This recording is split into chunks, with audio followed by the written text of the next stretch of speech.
Em Mateus capítulo 11, versículo 28 diz: Venham a mim todos os que estão cansados e sobrecarregados, e eu lhes darei descanso. Tomem sobre vocês o meu jugo e aprendam de mim, pois sou manso e humilde de coração, e vocês encontrarão descanso para suas almas, pois o meu jugo é suave e o meu fardo é leve. O Senhor Jesus, Ele nos propõe descanso e descanso para a alma. A nossa alma é quem de fato sofre o cansaço quando nós enfrentamos lutas, quando nós passamos por emoções, dificuldades, decepções, enfim. A nossa alma fica sobrecarregada de um sentimento pesado, de um sentimento ruim. E Jesus reconhece isso e Ele propõe para você e para mim descanso para a alma. A nossa alma precisa de descanso. A nossa alma precisa desfrutar de um tempo diferente, porque nós já nascemos nessa terra carregados de coisas ruins. Essa terra já está contaminada. A Bíblia diz que nós já nascemos herdando a semente de Adão e Eva, portanto a semente do pecado. E isso faz com que a gente se desenvolva nessa terra inclinado ao erro. Por exemplo, nós não precisamos de um tutor, não precisamos de um pai, de uma mãe, para nos ensinar a fazer o que é errado. Pelo contrário, nossos pais investem tempo, energia, conversa, disciplina, para nos ensinar o quê? E nos ensinar o que é certo. Porque o errado, a inclinação para o que não é certo, já está dentro de nós. Então nós já nascemos e começamos a desenvolver nossa vida recebendo uma carga, porque quando você erra, você contrai, você atrai para a sua vida um peso negativo, um peso ruim. Então a gente já cresce tendo medos, a gente já cresce inseguro, a gente já cresce com aquela consciência pesada por coisas que a gente faz que não está certo, que a gente sabe no fundo que não está certo. E quando Jesus propõe descanso para a nossa alma, Ele está justamente deixando claro que nós temos peso na alma, temos cansaço na alma. Todos os que estáis cansados e sobrecarregados, eu vos aliviarei. Portanto, vinde a mim. Eu quero citar aqui 3 casos na Bíblia de pessoas que estavam vivendo com peso, com cansaço, debaixo de um cansaço terrível, e correram até Jesus e obtiveram o socorro do Senhor. Uma pessoa foi uma mulher do fluxo de sangue. A Bíblia diz que ela estava há vários anos, 18 anos, com fluxo de sangue. E ela sofria. Ela não podia, por exemplo, se inserir na sociedade. Ela cheirava mal. Naquela época não havia higiene, né? A higiene que tem hoje. Naquela época, as mulheres não desfrutavam do que elas têm a seu dispor, à sua disposição hoje, que é o absorvente, que são produtos que, enfim, faz com que a mulher lida diante da sociedade menstruada e ninguém percebe. Na época antiga, a mulher ela era convidada a sair do ambiente, a não participar do ambiente, porque ela exalava um odor. E a mulher do fluxo de sangue, que havia vários anos que ela estava ali, sofrendo, havia gastado o seu dinheiro com os médicos, com tudo que era esperança para ela. E então ela se encontra diante da oportunidade de tocar o manto de Jesus. E ela falou: se eu tocar o manto dele, a orla do seu manto, eu sei que eu vou ficar curada, porque esse homem tem poder. E ela conseguiu passar por todo mundo e tocou a orla do manto de Jesus e imediatamente foi curada. E Jesus falou: mulher, grande é a tua fé, vai, porque a tua fé te salvou. Uma outra pessoa foi o cego de Jericó.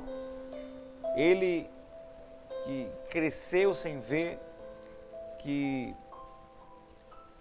tinha a infelicidade de conviver com as pessoas, ouvir os barulhos e não ver ninguém.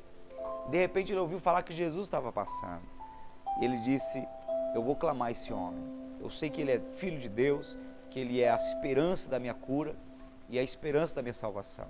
Então ele começou a clamar: Filho de Davi, tem misericórdia de mim! Filho de Davi, tem misericórdia de mim! E então o Senhor Jesus parou ele. E Jesus não parou antes que, por exemplo, os homens, talvez até os discípulos, diziam: para de gritar porque ele não vai te escutar. Jesus parou, escutou e mandou chamar. E quando aquele homem cego vem até Jesus, Jesus pergunta para ele: o que quer que eu te faça? E ele fala: Senhor, eu quero ver. E Jesus fala: então veja. E a Bíblia diz que imediatamente ele foi curado e seguiu Jesus maravilhosamente. Seguiu Jesus de maneira gostosa, alegre, feliz. Por quê?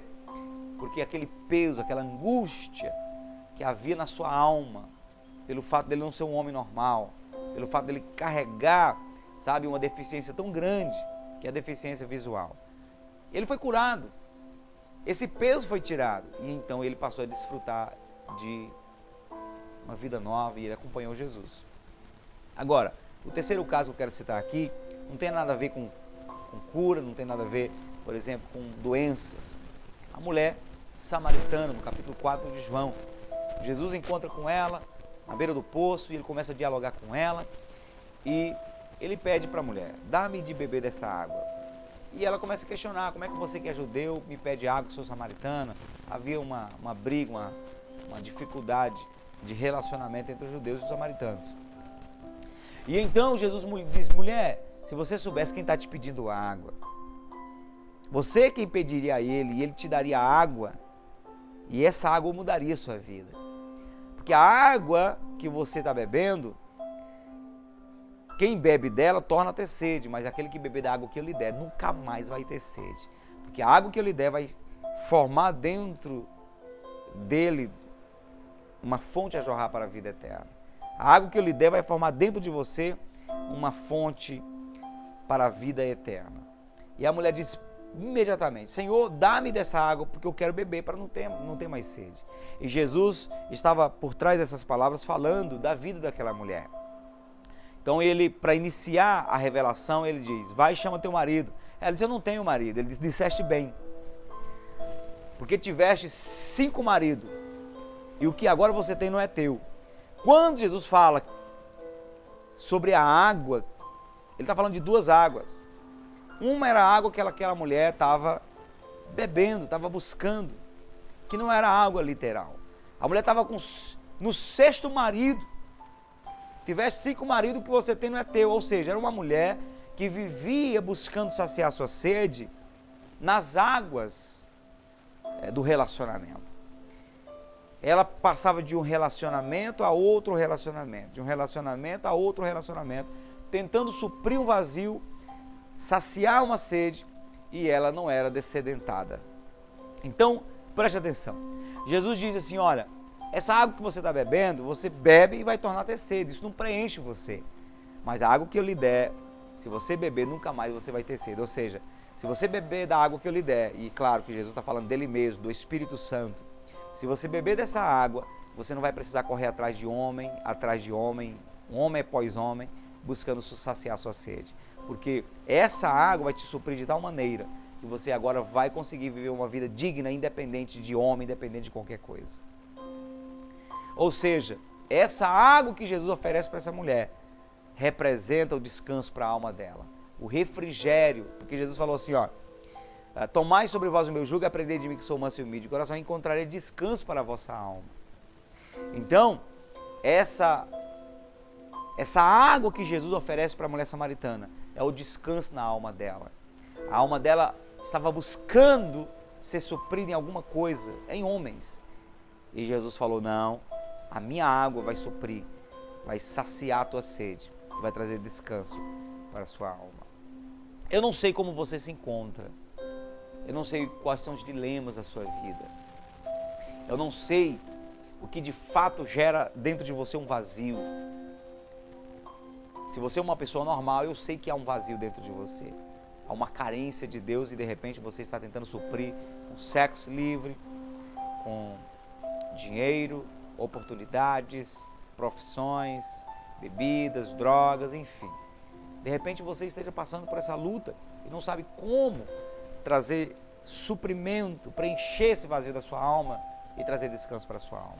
Eu te digo que a solução é Jesus. Jesus é a tua solução. Mas, infelizmente, muitos não estão decidindo dar uma resposta positiva para o Senhor Jesus. Uma resposta que de fato supra a sua necessidade. Porque antes de Jesus dizer, eu vou dar descanso para a sua alma, antes de Jesus dizer, eu tenho descanso para você, ele diz, vinde a mim. Venha a mim, eu tenho descanso para você. Pastor, como é que eu vou até Jesus? Se arrependendo dos seus pecados, assumindo Ele como seu único e suficiente Salvador. Convide-o para entrar no seu coração e decida viver uma vida de obediência a Ele. Depois que você faz essa decisão, então você vai ser encaminhado pelo Espírito Santo a uma igreja, onde você vai aprender da palavra, vai aprender a andar com Jesus e onde você vai poder testemunhar, celebrar a Deus como gesto de gratidão por ter encontrado descanso para a sua alma. Então que Deus te abençoe com essa palavra, que você realmente encontre descanso no Senhor, que Ele seja o teu bem maior e que você e Jesus possam ser um. E assim como Ele é livre, Ele possa te levar a viver uma vida de liberdade, sem peso na alma, sem peso nos ombros, mas uma vida feliz, de alegria, sem angústia, sem tristeza, sem vontade de morrer, pelo contrário, com vontade de viver, porque Jesus falou, eu vim para que tenham vida e tenham com abundância. Então que Deus te abençoe com essa palavra, em nome do Senhor Jesus.